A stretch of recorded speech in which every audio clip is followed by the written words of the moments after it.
Yo, everybody. Welcome to Off Panel, a weekly interview podcast about all things comics, brought to you by Sketch.com. I'm your host, David Harper, and today we have a special midweek episode for you that was recorded at the recent Emerald City Comic Con in Seattle. I had a chat with Tula Lotay, the artist of the upcoming Barnstormers at Comixology Originals, as well as a prolific covers and print artist and the founder of the UK comic festival, Thought Bubble. It's a quick conversation because the con was completely a madhouse on the Saturday we recorded, but it's a really good one too. I hope you enjoy it. Here it is. How's the con going? Really well. Yeah, I love it. Yeah. I'm having a great time. Today is crazy busy. Like yesterday it was nicely paced, but still did very, very well considering it's just nothing compared to today. Yeah. Does it feel weird at all to be, Thought Bubble's one animal, but these conventions are big and crazy and designed to bring as many people as humanly possible. Does it feel weird at all to be back in that? If you'd have asked me that 6 months ago, I would have said yes, but I feel like in the UK especially, we've kind of had a bit more normality for the last several months, so it actually doesn't feel too weird to me. And because we had a Thought Bubble as well, it's I guess that was like the nicest way to break people back into shows because, in the UK, pretty much everyone's vaccinated. You could only get into the show if you were double vaxxed or proof of a negative test. Everyone wearing masks, and I'm pleasantly surprised here as well. Everybody's got a mask on, and you can't get in without being double vaxxed too. So yeah, it's good. I imagine kind of doing Thought Bubble again in person is like the perfect way to get back in, because you're doing your own convention of a certain variety. You're gonna have to get used to it, otherwise things are gonna be really weird for a while you're doing it, right? Yeah, it was good, and we did a lot of research beforehand to make sure people were safe and we were handling things in the best possible way. We were stocked up on tests there in case anybody needed them, and the staff were getting tested every day.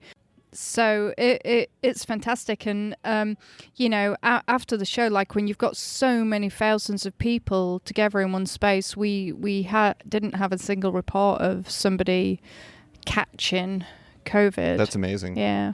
Well, I want to go back because I find Thought Bubble and all that stuff to be super interesting. And as far as I can tell, like Thought Bubble, it was founded in 2007.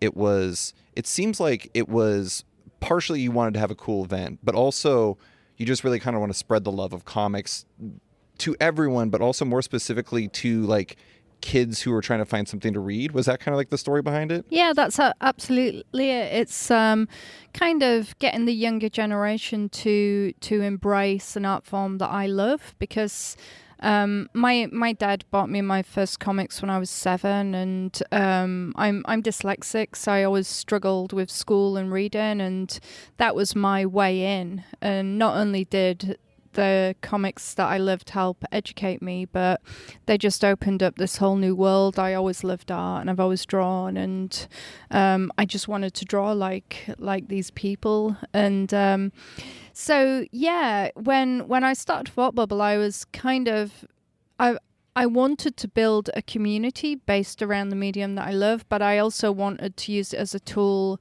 for educational workshops and kind of for young people to explore different careers, because anybody that works in comics knows that it's not just comics that are incredible. It's like the gateway to so much else. You can learn about scripting, dialogue, world building, costume design. There's so much that goes into a comic book that a lot of people don't really think about. And so there's so much to explore. Mm-hmm. So when you started, you were working at Traveling Man, right? Yeah, I was. Yeah.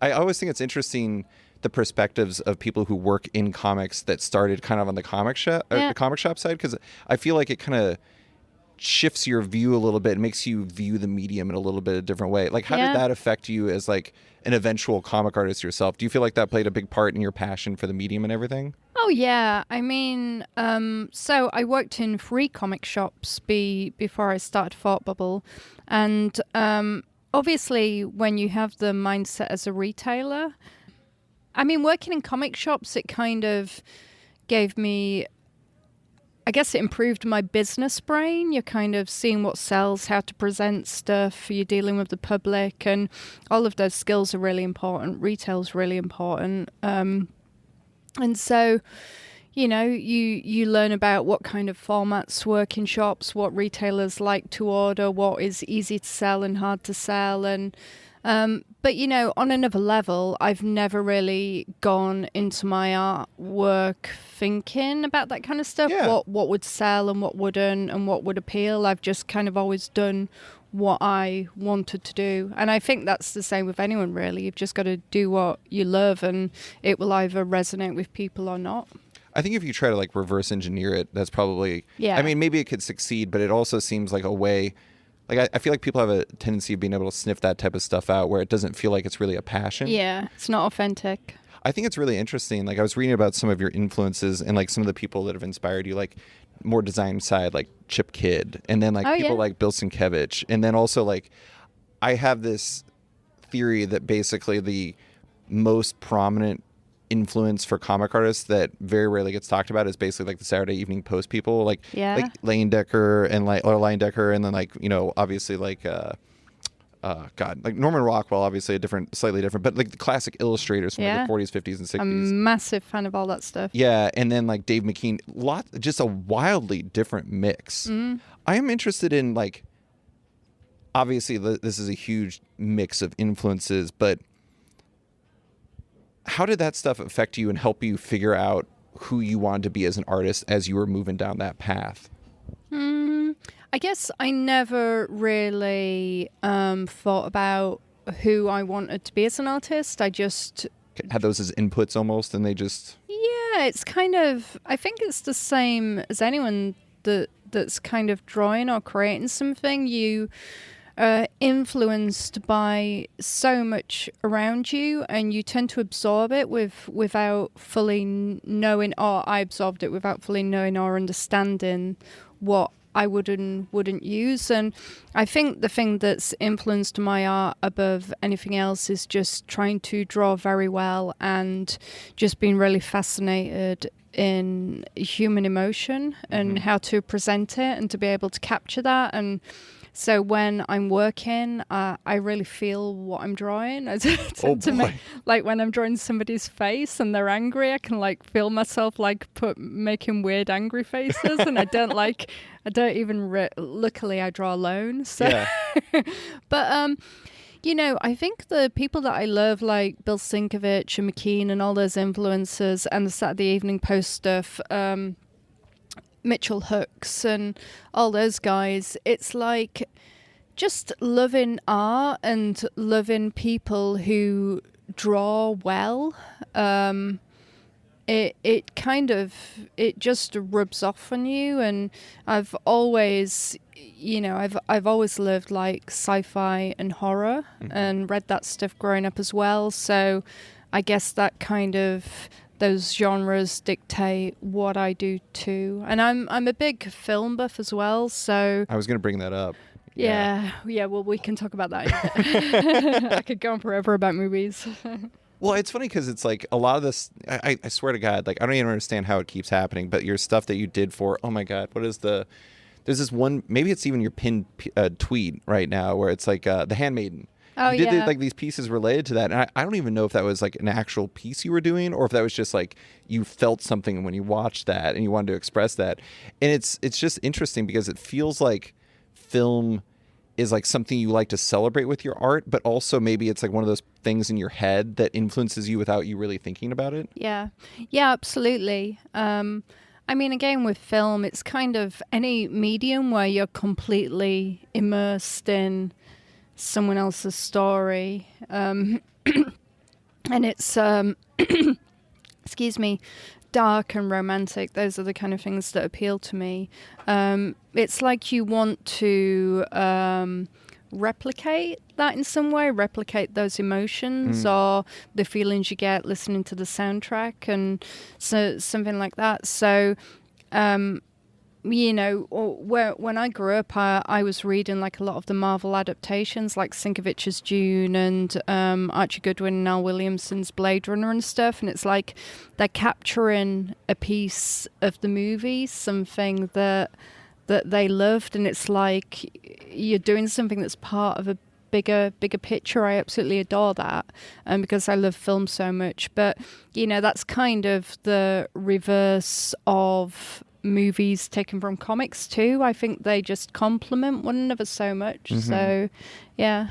Yesterday when we did a different interview, you brought up varying pieces you would want, and there was like a Sienkiewicz piece. I think you said Klaus Janson, you said Al Williamson. Those were like 3 artists that were on your list. And it's funny because I read that your favorite Marvel comic throughout forever was like Daredevil. Yeah. I mean, God, what a murderous row of artists that have worked on that book. It's like you're talking about those guys, and you got like Mazzucchelli, you got just Frank incredible. Miller, et cetera, et cetera. I mean, I don't know. I mean, it is interesting. I like the idea that basically everything, it's not like these influences are directly affecting your art, but it's like almost like a feeling you want to evoke with your own work going forward to a certain degree. Yeah, and you really touched upon it with some of those stories too. Like Daredevil it's just always been just an incredible run, just like constantly good.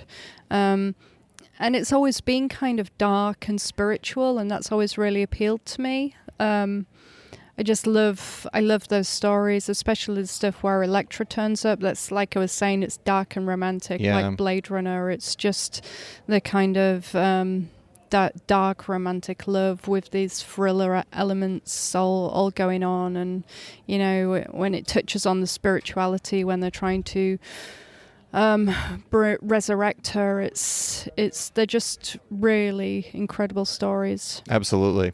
One of the things I think is really interesting about your work is, this is a question I was going to bring up later, but I think it's interesting. It's like, there's some people you could say that's just like explicitly a comic artist, like somebody who seemingly only works in comics. But, with your stuff that you do with like Mondo, and you're doing like illustrations for like Time and things like that, you kind of come in and out to like where the work calls you to. Do you think yourself as more of a comic artist or just an artist? I think I'm an artist, and I don't really feel like I've done enough sequentials to be a cartoonist. Sure. But that's part of what I do, and that's the reason I'm in this industry, is because I love cartoonists and sequential art and telling stories through the medium of comics. So I guess moving over to posters and various other things has always been a conscious decision for me, because I've never thought about it from a business point of view, but it's always like, I guess anybody that's a freelancer would know this feeling, that you always get scared about the day that you won't have work anymore. When it's all going to dry up. Yeah, and it kind of just seems like the more adaptable you are and different things you can do, the more your career may survive. And so that kind of insecurity is always there at the back of my mind. But, I never take on jobs that I don't love too. Like I was saying, my heart is in film and so much else, and there's so much else I want to explore. So I just feel really lucky that I've been able to do all these different projects. Well, I was in line at your booth the other day, and there was this guy who came up and he wanted your signature on a couple of Mondo prints you did for The Last of Us 2. And it is like, one of the things I think is interesting is, in my mind, like your cover work for like Department of Truth. Yeah. And then like the Mondo stuff is kind of in the same family. But is that stuff, I mean, is that coming from the same place for you mentally, or do you have to have a slightly different approach? Because like with the covers, you're trying to perhaps like represent something inside of it, versus The Last of Us, where you're maybe trying to evoke more of the feeling of the game or something like that. Yeah, I mean, I approach The Last of Us in the same way that I approach everything else. I haven't played the entire game, but it's what I love. It's kind of a very, very dark, sad story. Yeah. And also romantic at times. Yeah, and so when when I was drawing those things, it's always about the emotions of the character for me. And, you know, you've got two really incredible fictional women there. It's quite easy to kind of get into their mindset and draw those pictures. I was thinking about the emotion of the game and how dark they are. Where do you come from with that type of stuff? Because if you haven't played the whole game, do you get like the people who worked on the game, do they give you kind of a breakdown of what happens and kind of the relationships of the characters on it? Is that kind of where you start from? Yeah, so, I mean, basically, whoever you're working for, whether it's comic or editors, they're there with kind of a wealth of knowledge, what they have. So with Naughty Dog and Mondo, I got sent through the art of book, and they sent me a wealth of clips and, you know, YouTube. Getting to know these characters. Yeah, and so I did a lot of research with that one, and I was playing the game a lot too, and it's that they're just there to give me any kind of information I need, and they were the ones that suggested the way we presented the characters, that it would be kind of flipped, and it's such a great idea. It really is. It really is. So much fun to do. So sequentials, obviously a much different animal. Yep. You're getting back into that with Barnstormers, with Scott Snyder, your old pal. Scott was the first person you worked with in comics on American Vampire? Was that the first big project you had? Yeah, one of them. So it was actually American Vampire, a short story with Gail Simone. Okay. Yeah, so it was the American Vampire anthology. Okay. But before that, I'd worked on Elephant Men, an issue of that, and I worked on a couple of Vertigo anthologies, The Witching Hour, and then like a Fables book. So for Barnstormers, that's the Comixology original series you're going to be doing, which, from what I understand, is a high-flying adventure romance set just after the First World War, which I have to say, kind of feels right for you. Yeah. How did that come together, and like what was the appeal of that project? Yeah, well, the appeal was working with Scott. Yeah. Because I love him. He's super sweet, and I absolutely adore his writing. And when we worked together on All-Star Batman, it was just, he's a delight to work with. I really love Scott's way of writing because he puts a lot of trust in his artists and gives you a lot of freedom, and I love working like that. So when he asked me to be one of the artists bringing the story to life on the Best Jacket Press, it's like it was a no-brainer. But when he talked to me about what the actual story was, it's like I know he picked me to do this one because it's just what I love. It's like kind of, I mean, there are so many different elements in it. It's like the most obvious one is like a aerial Bonnie and Clyde, but it's just so much more than that.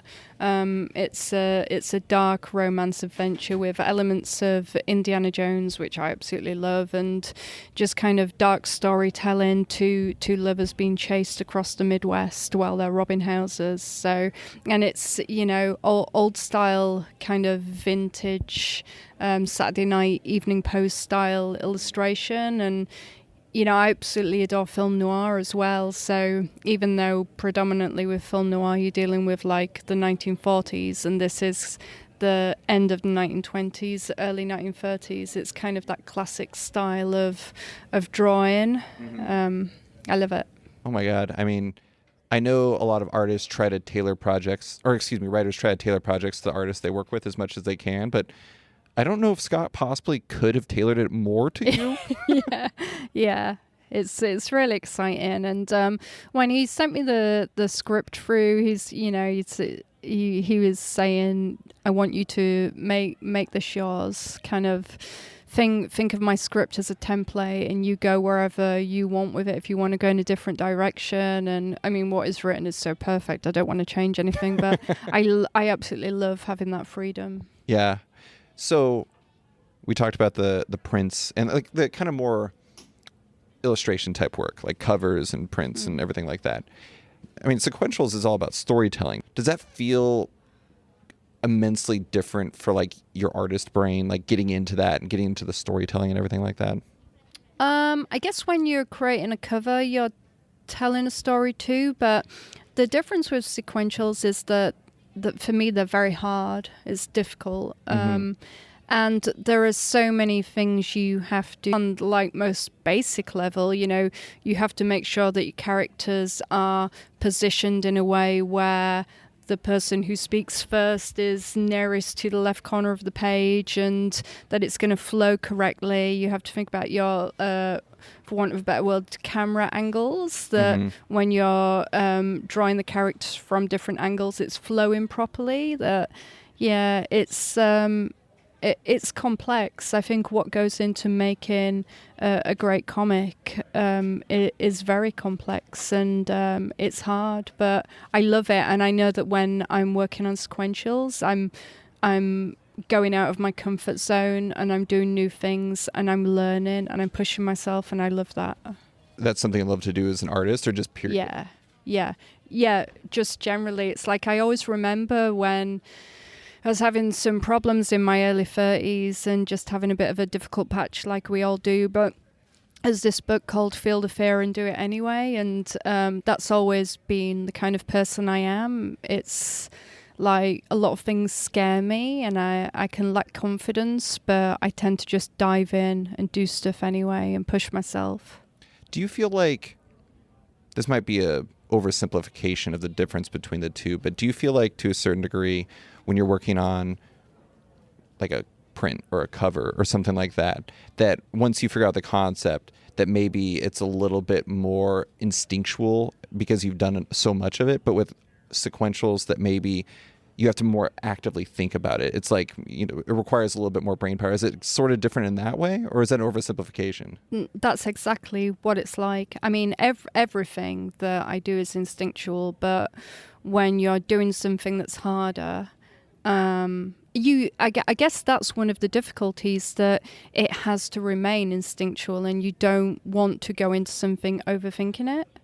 So I think I always do trust myself and trust the story that I want to tell and the way I want to show things, because if you do overthink stuff, it often doesn't work or it goes wrong. Yeah. Do you work digitally? Yeah, so I used to do a lot of my line art digitally, like with Supreme Blue Rose for speed, but now I'm doing a lot of pencil and charcoal, which is traditional, but then it gets scanned in and altered digitally, and the color's always digital.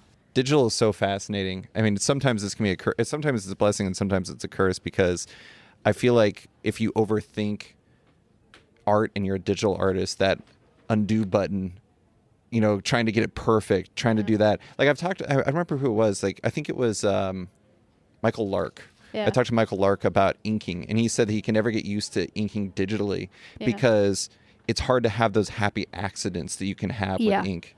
Absolutely. And that's everything for me with digital. That's why I went back to doing my line art traditionally, because like at the moment I'm using a lot of powdered graphite, and then I spray it with fixative, so it just kind of drips everywhere and makes a right mess, and it's like you could never get that digitally. Yeah. It's just so lovely. You know, one of the things that I find really fascinating about your art is, and it's gonna sound dumb probably, but it's hard to describe. It's like there's a ordered chaos to your work, like in your lines. Like, but I mean, like your Wonder Woman prints you have at your table, like I see it, and like the lines, the perfection almost comes from the imperfection, if that makes sense. I don't know. I don't even know how you attain that.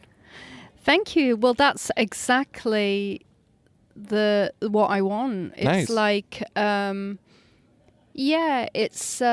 it's hard to explain, but I guess because I've always loved fine art and Sienkiewicz and people like that, Kent Williams, John J. Muff, and, you know, very kind of scratchy, painterly artwork. It's like that stuff is hard to create when you're being very kind of, what's the word, controlled about what you're creating. You have to just allow yourself to make a mess and have accidents happen, and that's why I use a lot of the fixative on the powdered graphite, because I'll end up with a drawing that's kind of very rigid with straight pencil lines, and I just want to mess it up. And if I spray that fixative all over it, it's just going to drip everywhere and it's going to make a right mess, and that's what I want. So if you do that, it's like there's no coming back. Yeah. It is what it is at that point. You're forced to deal with lines getting lost and things getting messed up. But, once you scan it, then you just bring it. It's like a process. You bring it back out again, then you work into it digitally and neaten up the bits that went really wrong. Yeah. And you just end up with this really nice finish. I imagine when you go back at it digitally, it's like you can, even if there was a happy accident or unhappy accident, it's like maybe you could take your art in a different way that you wouldn't have planned on. But that's kind of like the plus side to it, even if it seems like a downside on the surface. Yeah, absolutely. That's so fascinating. All right, well, I could keep talking to you about art forever. You got a busy con. Tula, thank you so much for taking the time to chat with me. Yeah, thank you. Thanks for listening to this week's episode of Off Panel with artist Tula Lotay. You can find her on Twitter and Instagram at Tula Lotay and her work in the upcoming Barnstormers Comixology Originals. Love Off Panel, want to support it? Subscribe to the podcast on Apple Podcasts today and give the show a rating or review while you're at it, but 5 stars only. You can also support the show by backing on Patreon. Find the show at patreon.com/offpanel, and when you back it on there, you get early access to each week's podcast as well as weekly content and more. Want even more?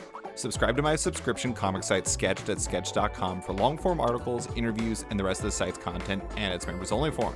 You can find Off Panel and Sketched on social media by liking on Facebook at /Sketched, following on Twitter and Instagram at @SketchComic, or following me at @SliceFriedGold. Big thanks to all my existing patrons, including Nicholas Palmieri, Capes and Tights Podcast, Klaus Van de Ven, Scott Carpenter, Rent Narb Studios Comics, Brian, Submit Industries, Raj Patel, Jack Mulqueen, Kyle, Carl Kerschel, Robert Masella, Elza Chartier, Luke Nakashoji, Elliot Metz, Dr. Luke, Scott Hazelwood, Scott Buwan, Michael Tunk, Canadian by Proxy, Johnny Cannon, Brad Rader, Carl Troy, Brandon DePillos, Patrick Barrow, Declan Shalvey, Dan Garino, Josh Williamson, Adam Freeman, Ben Wild, Brian Klein Q, SB, Nick Bennett, Daniel Whitfield, Susanna Polo, Reed Hinkley Barnes, Mario Tiambang, AbductedTheComic.com, Andrew Carita, Matt Mahoney, Charlie Chu, Stephen Hall, Pensacola Pop Comics, Kim Eslin, Philip Myra, Christian Shelton, Kenny Porter, Chris Pacello, Torrin Grunbeck, Fuzz Bubbles, Christopher Todd, Transmitter Down, Waltz Comics and Books, Carl Mazel, Danny Ollie, Paul Salates, Akil Wilson, Alex Dimitriopoulos, Terry Dodson, Wesley Giff, Sean Kirkham, Alistair Ross, Julio Anta, Brett A. Schmidt, Jason Goodmanson, Paul Reinwan, Vita Ayala, Tara Ferguson, Dave Slusher, WMQ Comics, Akil Kokachi, Sean Pinello, Ken Heidelman, Philip Seavey, Al Ewing, Ryan Alcock, David Kelly, Rob Wilson IV, Nick Polito, Brandon Fletcher, Jonathan Nilsson, Matthew Groom, Jason Nassie, Adam Bogert, Matthew Taylor, Nick Patera, Jacob Sorelli, Ford Gilmore, David Baraldi, Nick Hall, Bjorn Basin, John Hendricks, Steve Anderson, Ian Maxfield, Cliff Chang, Colin McMahon, Chris Palmer, Scott McGovern, Nathan Fairbairn, Kat McKenzie, Adam Highfield, Fiona Staples, Mark Abnett, Mike Murphy, Michael Shirley, Tom Barnett, Jim Demonacos, Norbert, Nick Lowe, James Kaplan, and Mission Comics and Art in San Francisco. You guys are all the best. A quick thanks to Upright T-Rex Music, who wrote and performed Off Panel's theme song just for the show. Check out their music on Spotify because it's completely delightful. Thanks for listening, and tune in next week for another episode.